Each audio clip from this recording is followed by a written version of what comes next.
Vous regardez le Journal de l'Afrique, bienvenue à tous. Au sommaire ce soir, l'emploi, priorité du gouvernement tunisien. Le président Essebsi s'est exprimé ce soir alors que le pays est traversé par une série de manifestations. Tunis n'est pas épargné, nous retrouverons notre correspondant. Pierre Nkurunziza, inflexible, le président du Burundi a reçu ce vendredi une délégation de l'ONU. Elle est venue lui proposer le déploiement d'une force de paix africaine. Le pouvoir aurait refusé malgré les violences. Et puis Nelson Mandela à l'honneur dans une comédie musicale actuellement à Paris. Madiba, c'est à découvrir à la fin du journal. Le président Essebsi tente donc de reprendre la main en Tunisie. Il s'est adressé à la nation ce soir alors que les manifestations font tache d'huile, notamment à Tunis, où nous serons sur place dans un instant. Il promet un plan prioritaire pour l'emploi. Béji Caïd Essebsi qui accuse aussi, il soupçonne certaines forces étrangères d'ingérence. On l'écoute. Après les défilés des manifestants, des personnes mal intentionnées en ont profité. Je veux m'adresser à ces personnes. Nous savons qui vous êtes, vous avez été identifiés. Nous savons aussi à quel parti politique vous appartenez, qu'il soit légal ou interdit. Les autorités tunisiennes qui ont décrété par ailleurs un couvre-feu nocturne sur tout le territoire de 20h à 5h du matin.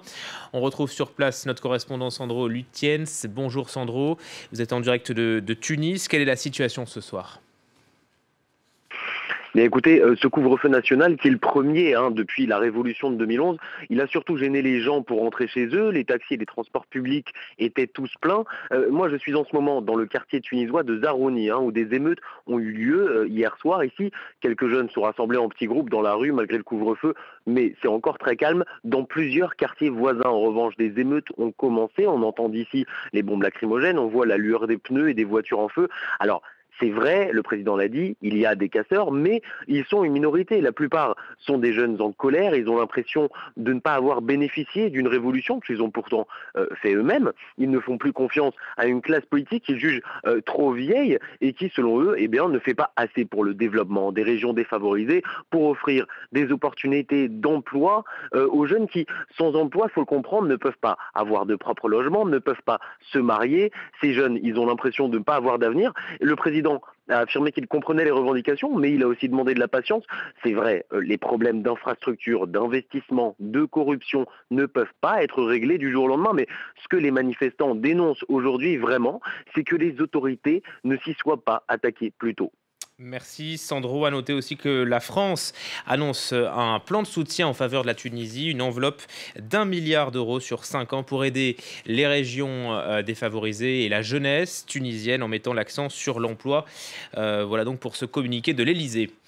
Pas de surprise au Burundi, une délégation du Conseil de sécurité de l'ONU a rencontré ce vendredi le président Nkurunziza. Sa mission, convaincre le pouvoir d'accepter le déploiement d'une force de paix africaine et d'ouvrir des pourparlers avec l'opposition. Mais visiblement, leurs arguments n'ont pas pesé. Les autorités n'auraient pas donné suite. Laurent Bertecher. Les 15 diplomates de la délégation du Conseil de sécurité des Nations Unies rencontrent les représentants du gouvernement et de la société civile burundaise avant d'entamer les discussions avec Pierre Nkurunziza. Objectif de la rencontre, convaincre le président burundais de reprendre le dialogue avec l'opposition et d'autoriser le déploiement d'une force de l'Union africaine sur son territoire. Pierre Nkurunziza s'était fermement opposé à l'arrivée des 5000 soldats de la mission africaine, déclarant qu'il serait traité comme une force d'occupation, une position réitérée par son ministre des Affaires étrangères vendredi. C'est la deuxième fois en moins d'un an que cette délégation se rend au Burundi, un pays en crise depuis l'annonce en avril de la candidature du président à un troisième mandat jugé contraire à la Constitution par l'opposition. Depuis, la spirale de violence s'accentue. Les affrontements entre contestataires, milices armées et forces de l'ordre ont déjà fait au moins 400 morts et poussé plus de 200 000 personnes à l'exil, selon les Nations Unies. Alors que les campagnes de répression, de censure et d'intimidation se succèdent, le gouvernement persiste à dire que la paix règne dans le pays. Les Nations Unies ont pourtant mis en garde, le conflit risquerait de prendre une dimension ethnique, semblable à celle du génocide rwandais.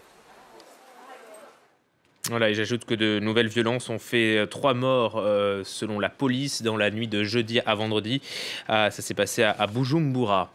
Le Burkina Faso, vendredi dernier, le pays était la cible d'une attaque djihadiste en plein cœur de Ouagadougou.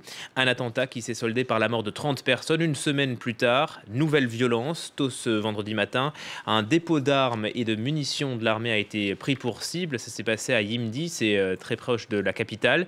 Les assaillants seraient d'anciens membres du régiment de sécurité présidentielle, le RSP, l'ex-unité d'élite dissoute après son coup d'État manqué, c'était en septembre dernier. Et puis une image au Kenya, le président Kenyatta s'est rendu ce vendredi au chevet des soldats blessés par l'attaque la semaine dernière à Mogadiscio en Somalie, attaque menée par les Shebab qui revendiquent la mort de 100 militaires kenyans à Nairobi.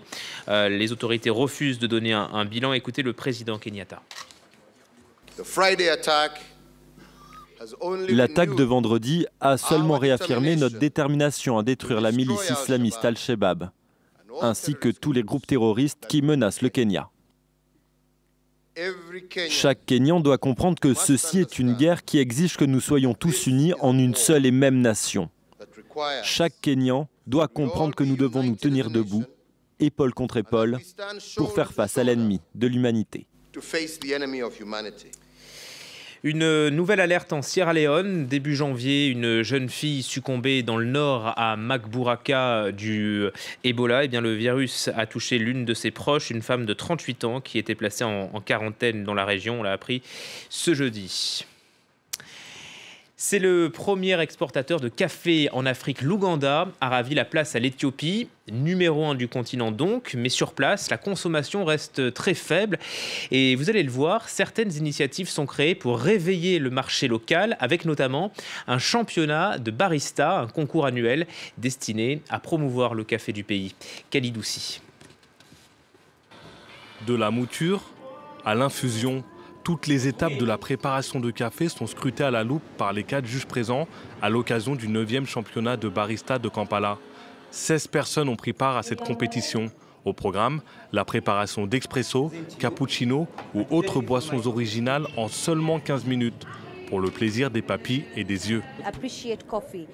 Jamais je n'aurais cru pouvoir aimer le café à ce point. Je suis ici pour découvrir les différentes variétés et la créativité des candidats. C'est bien plus que le café que je bois tous les jours. De nombreux Ougandais ont toujours préféré le thé au café, en cause l'héritage de la colonisation britannique. Et bien que le pays produise l'un des cafés les plus appréciés au monde, sa consommation locale reste faible. 97% de la production est exportée. Une situation qui encourage les agriculteurs à favoriser l'exportation de leurs récoltes et ainsi augmenter leur salaire. Nous encourageons la consommation de café local dans le pays parce que l'Ouganda ne consomme que 2% du café qu'il produit. Donc nous voulons que l'Ouganda devienne le premier consommateur de son propre café. L'Ouganda est le plus grand exportateur de café d'Afrique, ce qui correspond à 30% des recettes du pays. Mais les Ougandais espèrent un jour boire plus de café produit localement.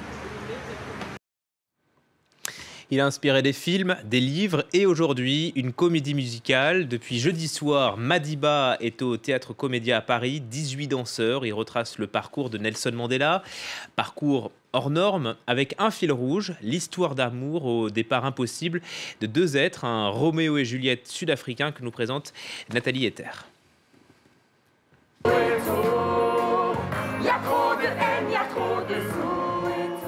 Ils se sont investis corps et âme dans l'aventure de ce spectacle.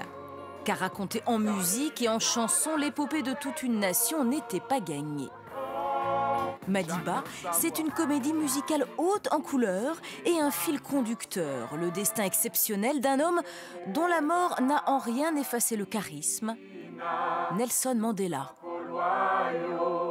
Nous prenons l'engagement de construire une paix durable, juste et totale. C'est une personne qui est tellement, je ne dirais pas parfaite, mais qui est tellement humain, je dirais, que pour moi c'était important de refléter ce côté de lui, donc la tolérance, l'acceptation de l'autre. Donc du coup pour moi c'est ça que j'aimerais dans mon jeu, moi, retranscrire, que les gens le ressentent ça. Difficile en effet d'oublier ces images, celle de Mandela à sa libération après 27 ans de prison. Du jeune avocat au leader incontesté de son pays, une destinée maintes fois racontée. Cette fois-ci, il ne s'agit pas de la vie et de l'œuvre de Madiba, juste quelques morceaux choisis. Texte. Comment vont les enfants? Ils t'envoient toute leur affection. Tu leur manques. Je me suis dit clairement que ce qui était fondamental, c'était de ne pas tomber dans quelque chose de pédagogique et de didactique, et encore moins narratif et explicatif. Donc, la résultante de tout ce qu'il ne fallait pas faire, c'est qu'on a essayé de faire quelque chose d'esthétique et symbolique.